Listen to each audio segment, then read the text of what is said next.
We must learn to identify when there is conflict within our home, because this is the first step to resolving conflict. Hi everyone, welcome to my channel. I am so happy and excited to be here today again, and today I'll be talking about building conflict resolution skills in your home.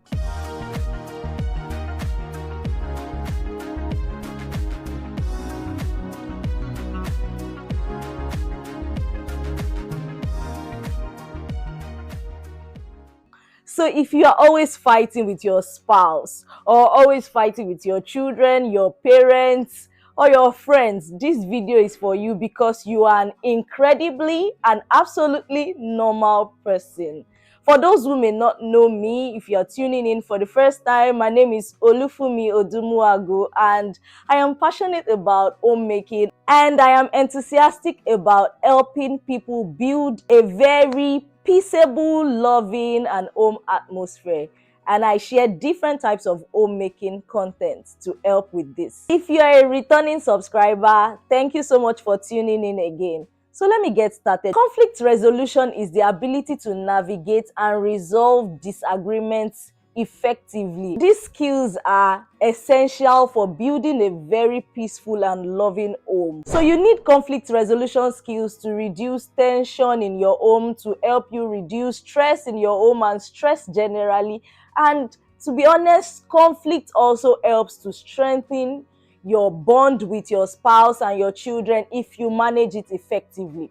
So the first step to managing conflict effectively is even identifying conflict. Some people are unable to identify when there is conflict. Conflict shows up in different ways, and there are different manifestations. The very obvious manifestations are when one or two persons are yelling at each other, physical combat, that's fighting, insulting each other, and some of those very obvious signs of conflict. However, there are subtle signs of conflict which we must learn to also identify within the home, which includes silent treatment, changes in eating and sleeping habits or sleeping patterns, constant criticisms, eye rolling, unhappiness within the home, stress, and so many other signs. We must learn to identify when there is conflict within our home, because this is the first step to resolving conflict. So now to the main body of this video, which is learning how to resolve conflict properly or building conflict resolution skills. There are a number of key elements for resolving conflict resolutions, and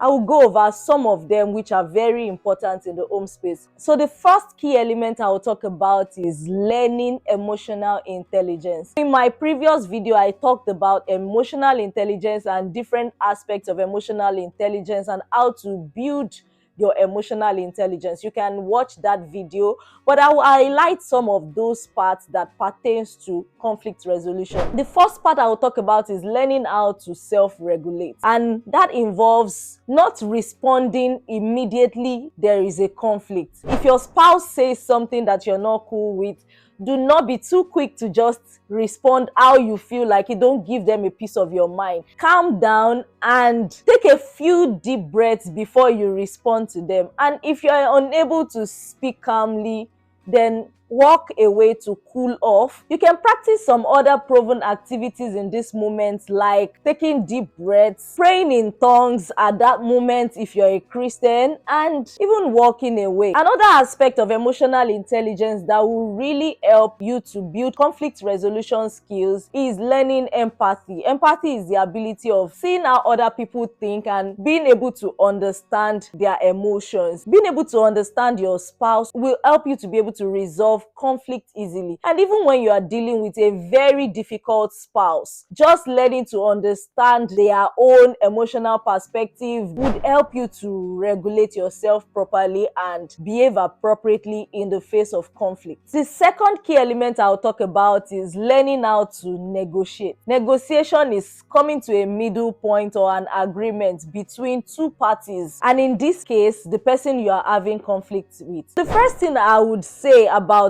learning negotiation is, first of all, understand that the goal when there is a conflict is to resolve the conflict and not to win an argument or fight with the person. When you understand this, it will be easier to separate the person from the problem. So you don't fight the person. Instead, you listen appropriately or take adequate steps so that the problem itself will be resolved. Also, the second aspect of negotiation in conflict resolution is understanding the power of agreeing to disagree. It is important to know that you and your spouse will never think the same way. You will never have similar expectations. Understanding these things will help you to see from the other person's point of view.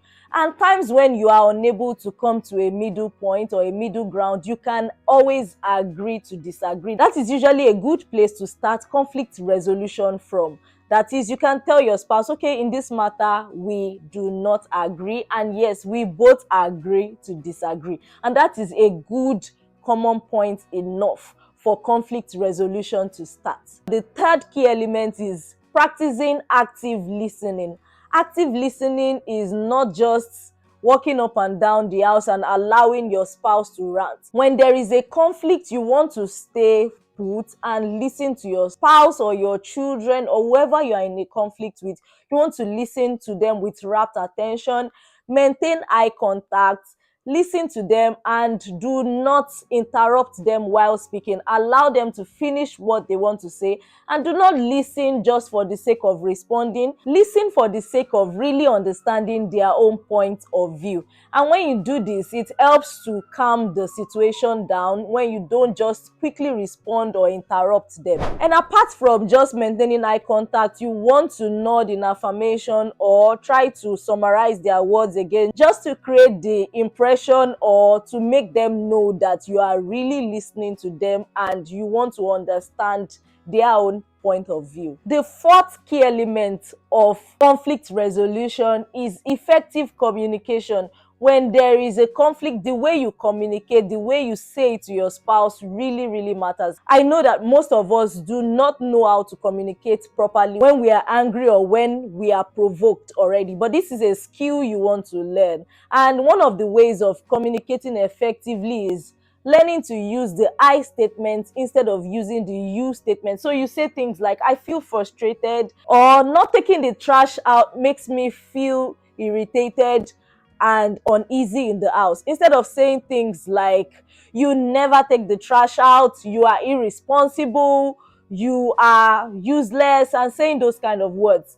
Learn to use I words instead of you, and that way you are more likely to resolve that conflict easily than making it escalate. So you want to practice this again and again. Learn to use the I statement and verbalize your emotions instead of the you statement. The second tip for effective communication is stop using generalized words. I know that most of us are guilty of this, and if we can stop this particular habit, most of our conflict will be halfway resolved already. Stop using generalized statements. Stop saying things like, you never listen, you never set goals, you never care about me. Instead, use words like, I would like you to help me to take the trash out. I would like you to set your goals, or speak about what is happening in the moment. I am upset because you did not take the trash out, or you've not been taking the trash out for a while, instead of just using the absolute terminologies like never, always, etc. The fifth key element I'll be talking about is problem solving. And this is the art of conflict resolution itself. You must learn how to solve the problem that is causing the conflict. And one of the first ways is to identify the root cause of the problem.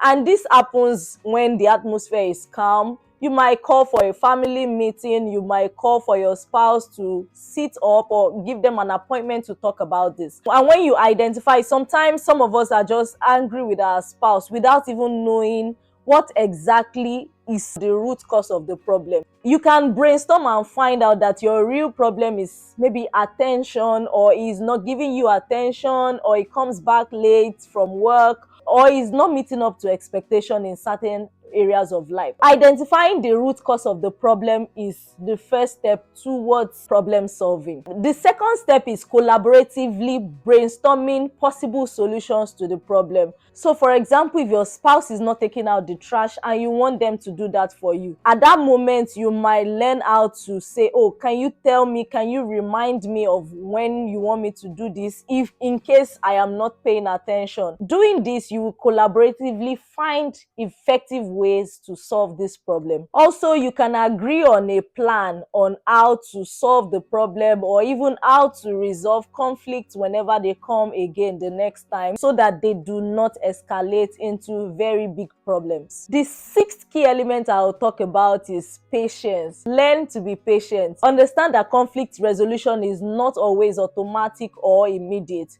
You might have to take time to speak about this again and again until your spouse understands. Do not expect that it will get resolved in 1 minute. However, the shorter and quicker you are able to resolve conflict, the better it is. Another thing to think about in learning patience is when you're discussing with your spouse or children about the root cause during problem solving, if you see that your temper is about to rise or your spouse's temper is rising, you should just take a break to cool off. That is not good time to allow the matter to escalate once again. The seventh key point I'll talk about is forgiveness. Learn to forgive and forget when your spouse has apologized. Do not keep bringing up the issue again and again. This can make resentment to build up in you and even in your spouse. Learn to forgive and forget. I know it's difficult to forget, but at least acknowledge the situation and try not to talk about it too often. So even if you can't take it out of your memory, restrain yourself from talking about it all the time. The eighth point I'll talk about is setting healthy boundaries. Like I said in the last video, the best time to prepare for war is the time of peace.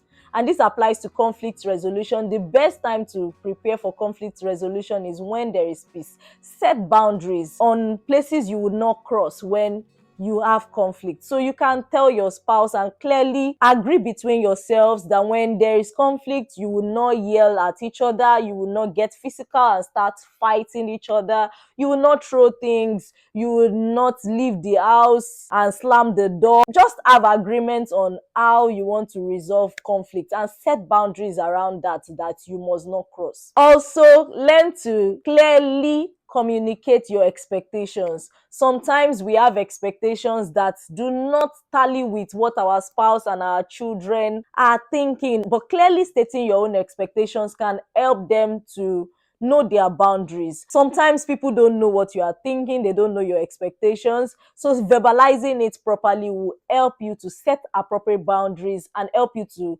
resolve conflicts more effectively. The ninth key element I would say is seek professional help. If you have done all of this and it's not working in your own case, maybe you have a very difficult spouse. And I must say, if you have difficult spouses or children, you are still responsible for your own emotions. You are responsible for not fighting.